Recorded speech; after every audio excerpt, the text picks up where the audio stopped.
আমি একজন প্রবাসী স্ত্রী, ঠিক আছে। তারপর আমি ঘরে বসে চেষ্টা করি কারোর সাথে বসে আড্ডা না দিয়ে সংসারের কাজে ব্যস্ত থাকার জন্য।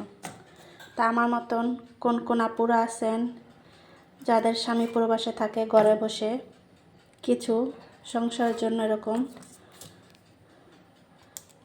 খুঁটিনাটি কাজ করার জন্য পছন্দ করেন।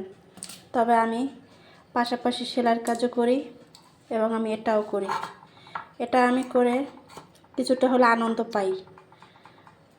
আমার লাভ যাই হোক, 10 টাকা হোক 20 টাকা হোক, কিন্তু আমার কাছে এই আনন্দটা অনেক বড়, কাজে ব্যস্ততা থাকাটা।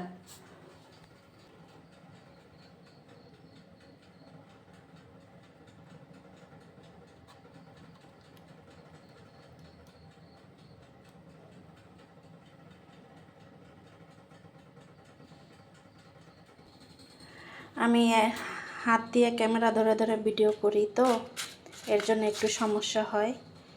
তা আমি এত বেশি ভিডিও বানাই না, ভাইরাল করতে পারি না জন্য, এর জন্য বেশি ভিডিও আমি বানাই না। কেন আমার ভিডিওগুলো ভাইরাল হয় না আমি জানি, নিজেও জানি না।